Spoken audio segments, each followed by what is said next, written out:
My dear students, good morning to everyone. आज हम लोग नियामक ज्यामिति से संबंधित कुछ नए तथ्यों को जानेंगे। त्रिभुज का क्षेत्रफल नियामक ज्यामिति में एक अध्याय है और त्रिभुज के क्षेत्रफल से संबंधित कुछ क्लासेस वीडियोस अपलोड किए गए। लेकिन आज हम कुछ दूसरे तरह से एक अलग नए अंदाज में इस चीज़ को सीखेंगे, जिसका कि हल आप एक लाइन में आसानी से निकाल सकते हैं।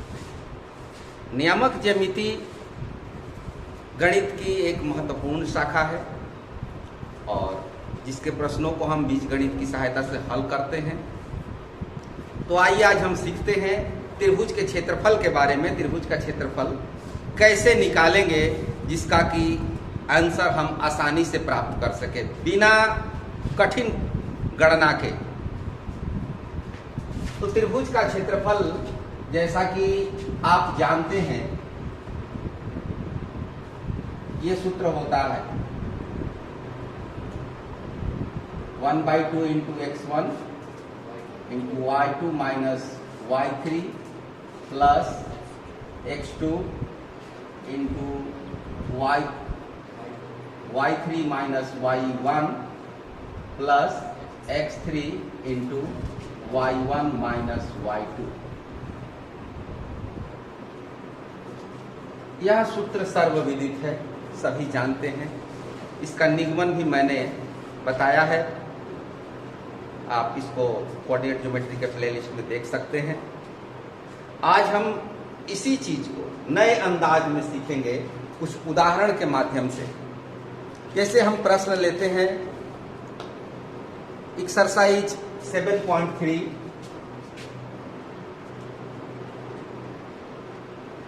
Question number 1। कोऑर्डिनेट दिए गए हैं 2, 3, -1, 0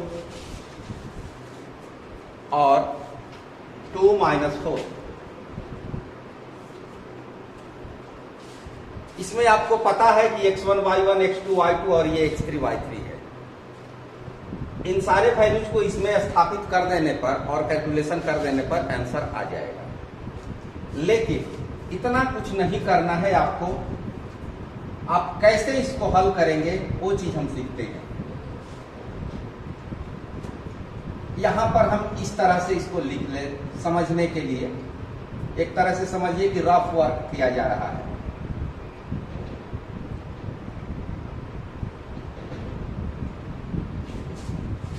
इस तरह से वर्टिकली हमने लिख लिया। अब यहां पर डिफरेंस देखेंगे, अंतर देखेंगे इस कोऑर्डिनेट का इस कोऑर्डिनेट के साथ। जैसे कि ये x1 y1 है, ये x2 y2 है, तो इसका अंतर क्या है, इसको घटा दे। x1 माइनस x2 करते, तो 2 में -1 घटाने पर क्या होगा? घटाने पर तो चिन्ह बदल जाता है। जैसे घटाएंगे तो चिन्ह बदल जाएगा। तो ये हो जाएगा 2 और 1 3 और ये 3,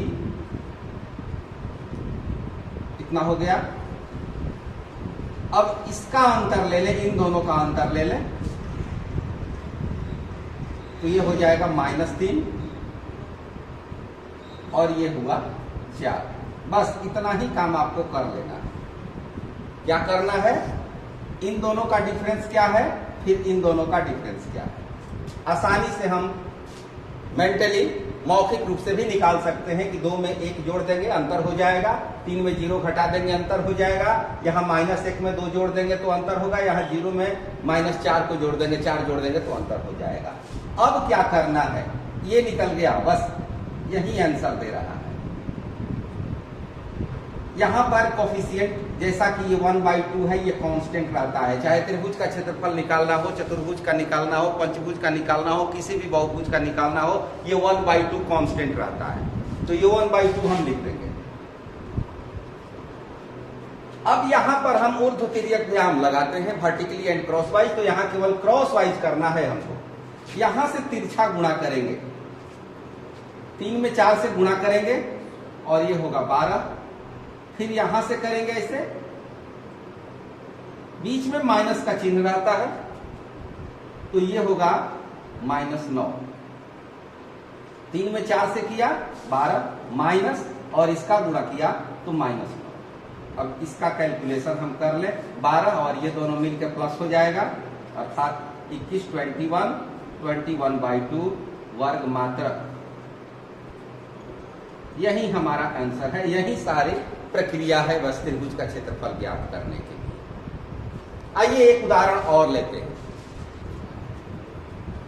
इसी में दूसरा प्रश्न दिया हुआ है त्रिभुज का क्षेत्रफल निकालने के लिए, और वह है -5 -1, 3 और -5, 5 और 2। कोऑर्डिनेट आप सही मिला लें, और इसका ये त्रिभुज के शीर्ष दिए गए हैं। यहां भी हम वही प्रक्रिया अपनाएंगे।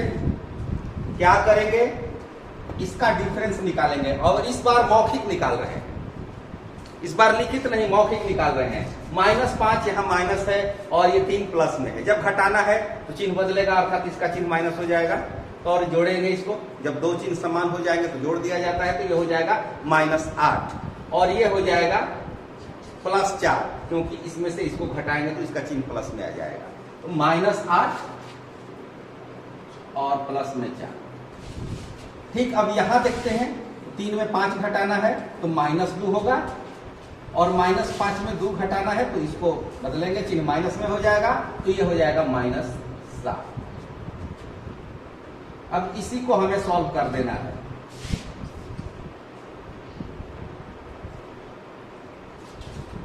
वन बाई टू कोफिशिएंट,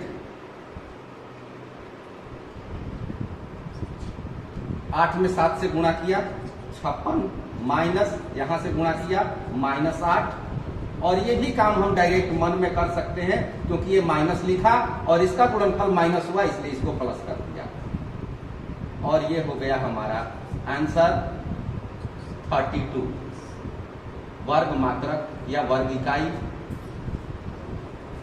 कितनी सरलता से ये आंसर आ रहे हैं आप अच्छी तरह से देख रहे होंगे।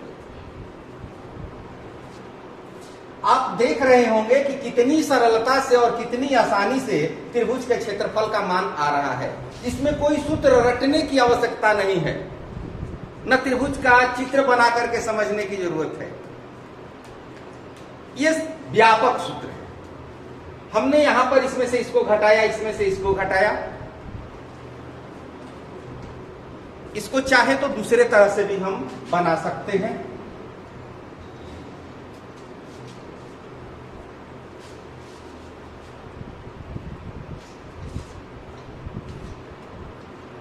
इसमें से इसको घटाइए, -5 में इसको घटाइए 5, तो ये हो जाएगा -10। तब इसमें से इसको घटाइए तो ये हो जाएगा -3। ठीक है, पहले में से हमने तीसरे को घटाया, अब दूसरे में से भी तीसरे को घटा करके देखें। 3 में 5 घटाएंगे तो क्या मिलेगा, -2, और इसमें से इसको घटाएंगे तो क्या मिलेगा, -7। और इस तरह से भी हमारा आंसर आना चाहिए, माइनस गुणा करेंगे 70, माइनस इसका गुणा करेंगे 6, और इस तरह से भी हमारा आंसर आ रहा है। ये कोई आवश्यक नहीं है कि पहले में दूसरे को घटाए, दूसरे में तीसरे को घटाए, किसी में किसी को भी घटा करके हम ये वैल्यू निकाल सकते हैं। यदि आपको ये अच्छा लगा हो, प्लीज लाइक करना ना भूलें, शेयर करना ना भूलें, क्योंकि आपका एक लाइक हमारे उत्साह को बढ़ाता है, क्योंकि हम आपके लिए काम कर रहे हैं। आइए और प्रश्नों को देखते हैं। इसी एक्सरसाइज के एक्सरसाइज 7.3 के क्वेश्चन नंबर 3 को लेते हैं। इसमें दिया है कि शीर्ष 0 -1 2 1 और 0 3 इससे बनने वाले त्रिभुज का क्षेत्रफल निकालिए। त्रिभुज के भुजाओं के मध्य बिंदुओं से बनने वाला त्रिभुज का क्षेत्रफल निकालिए, और तब उस त्रिभुज का क्षेत्रफल और इस मूल त्रिभुज के क्षेत्रफल का अनुपात ज्ञात कीजिए। तो इस त्रिभुज की भुजाओं के मध्य बिंदु से कौन से त्रिभुज बनेंगे उसको हम देख लेते हैं। मान लीजिए कि AB का मध्य बिंदु यहां पर होगा और इसको हम P लिख देते हैं।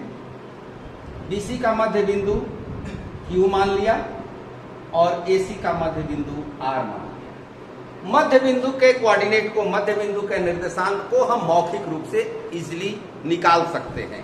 दोनों को जोड़ के आधा कर देना है।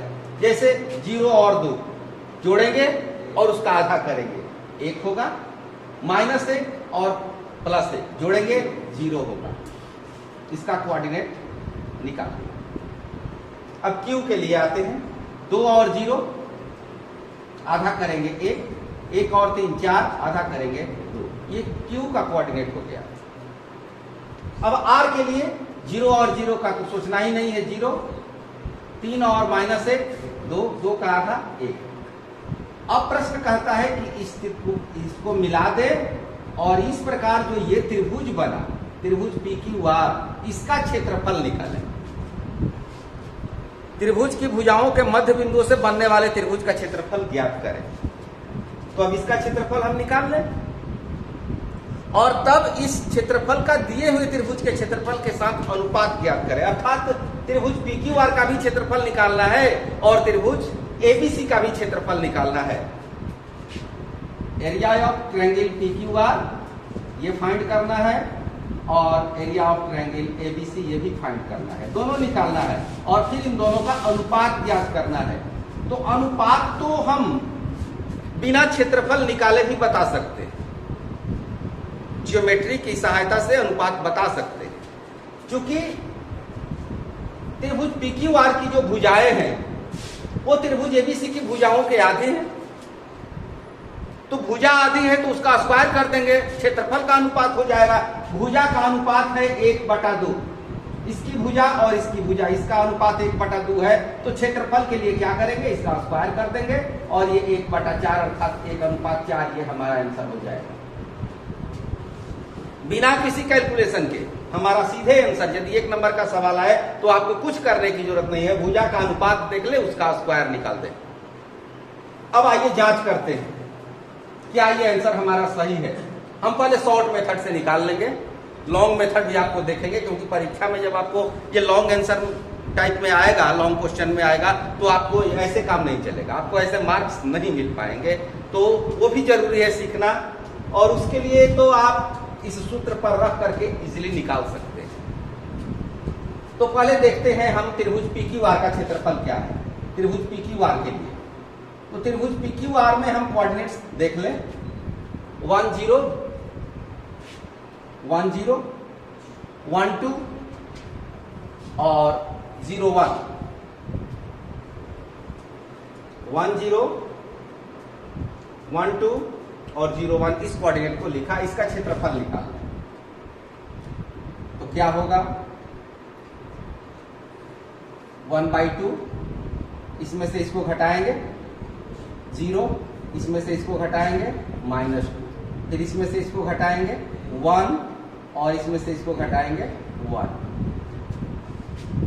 1/2 ये हुआ 0 माइनस और ये -2 +2, ये कैलकुलेशन करने पर मिलेगा 1। एक वर्ग मात्रक स्क्वायर यूनिट, इसका क्षेत्रफल हुआ 1। अब त्रिभुज ABC का क्षेत्रफल देखिए, त्रिभुज ABC कोऑर्डिनेट लिख ले, 0 -1 2 1 0 3, और इसका क्षेत्रफल देखें क्या होता है।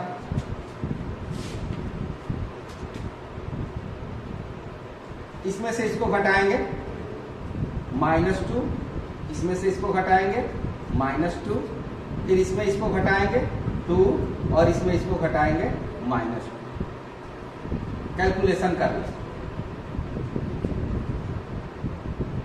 1/2 -2 × -2 4 -2 × -2 -4 अर्थात +4, 4 वर्ग मात्रक, और यहां पर इसको रखते हैं। इस त्रिभुज का क्षेत्रफल 1 हुआ और इसका क्षेत्रफल 4 हुआ, 1/4। इस प्रकार कितनी सरलता से इस प्रश्न को हल किया गया है आप अंदाजा लगा सकते। इसी प्रश्न का हल हम देखते हैं, जैसा कि आपको एग्जामिनेशन में लिखना है। त्रिभुज एबीसी जिसके कोऑर्डिनेट दिए गए हैं, पी क्यू और आर इनके मिड पॉइंट्स हैं, ए बी पी सी और एसी के मध्य बिंदु हैं। इनका निर्देशांक हमने निकाल लिया। पी का निर्देशांक x1 + x2/2, y1 + y2/2। उसी तरह से क्यू और आर के निर्देशांक भी निकाले गए हैं। पी क्यू आर का निर्देशांक निकालने के बाद पी क्यू आर को मिलाने से जो त्रिभुज बनेगा उसका क्षेत्रफल यहां पर लिख दें। पी क्यू आर को मिलाया,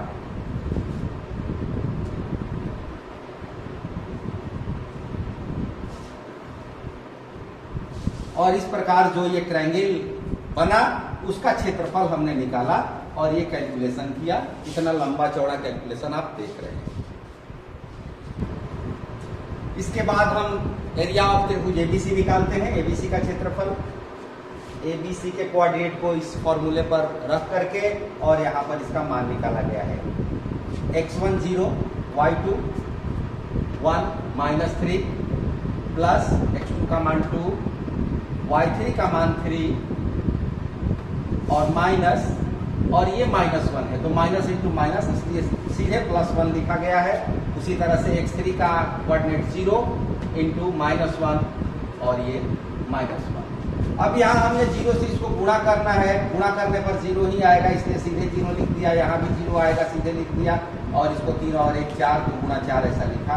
1/2, 2 चौका 8, कटा दिया 4 वर्ग मात्र। इसके बाद रेशियो पूछता है कि area of triangle P Q R और एबीसी का रेशियो क्या है, तो 1/4। तो इस तरह से यदि आपको ये प्रश्न पूछता है 5 अंकों के लिए तो इतना बनाना पड़ेगा। लेकिन अगर 1 अंक के लिए प्रश्न आ जाए कहीं, जो कि भविष्य में इसकी संभावना है ही, क्योंकि कोई भी कंपटीशन का एग्जाम आप देने जाएंगे वहां पर सॉल्यूशन नहीं देखा जाता है, आपको केवल आंसर पकड़ना है। तो उसके लिए आप इस तरीके को भूल जाएंगे और उस यूनिक मेथड को अपनाएंगे जहां पर सूत्र की भी आवश्यकता नहीं है, केवल आपको कंसेप्ट अपने दिमाग में रखना है। तो इस तरह से दोनों तरह से आप तैयार रहिए, जहां पर जैसी परिस्थिति हो उसके लिए एकदम तैयार रहिए।